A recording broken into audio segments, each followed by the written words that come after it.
बिस्मिल्लाहिर्रहमानिर्रहीम। जब खैबर का किला फतह हुआ तो एक औरत मुसलमानों की तरफ आती दिखाई दी। वो लोगों से पूछ रही थी कि अल्लाह के रसूल को बकरी के गोश्त का कौन सा हिस्सा ज़्यादा पसंद है।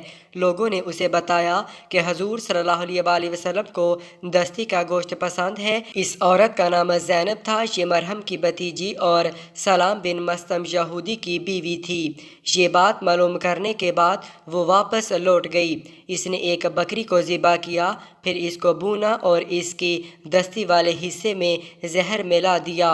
आप सल्लल्लाहु अलैहि वसल्लम मगरिब की नमाज पढ़ कर वापस तशरीफ़ लाए तो इस औरत को मुंतज़िर पाया। आप सल्लल्लाहु अलैहि वसल्लम ने इससे आने का सबब पूछा तो वो बोली, ए अबू अल कासम, मैं आपके लिए हदिया लाई हूँ। हजूर सल्लल्लाहु अलैहि वसल्लम के हुक्म पर इसका हदिया ले लिया गया और आपके सामने रख दिया गया। इस वक़्त वहाँ बशर बिन बरा बिन मारूर रज़ियल्लाहु ताला अन्हु भी मौजूद थे। आपने सहाबा से फरमाया, करीब आ जाओ। फिर आपने दस्ती से खाना शुरू फरमाया।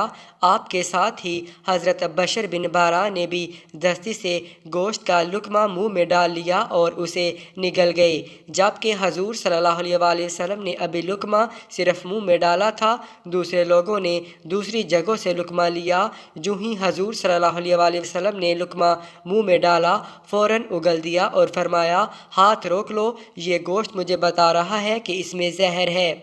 इस वक़्त बशर बिन बारा ने अर्ज़ किया, ए अल्लाह के रसूल, कसम है इस ज़ात की जिसके कब्ज़े में मेरी जान है, जो लुकमा मैंने खाया था इसमें मुझे कुछ महसूस हुआ था, लेकिन मैंने इसको सिर्फ इसलिए नहीं उगला कि आपका खाना खराब होगा। फिर जब आपने अपना लुकमा उगल दिया तो मुझे अपने से ज़्यादा आपका ख्याल आया और मुझे खुशी है कि आपने इसको उगल दिया। इसके बाद इनका रंग नीला हो गया। वो 1 साल तक इस जहर के ज़ेर असर रहे और इसके बाद फौत हो गए। हजूर अक़दस सल्लल्लाहु अलैहि वसल्लम ने इस यहूदी औरत को बुलवाया और इससे पूछा, क्या तूने बकरी के गोश्त में जहर मिलाया था? इसने कहा, आपको ये बात किसने बताई? आप सल्लल्लाहु अलैहि वसल्लम ने इरशाद फरमाया, मुझे गोश्त के उस टुकड़े ने ये बात बताई है जो मैंने मुंह में रखा था। इसने इकरार किया, हाँ मैंने जहर मिलाया था। तब आपने इससे पूछा, तुमने ऐसा क्यों किया?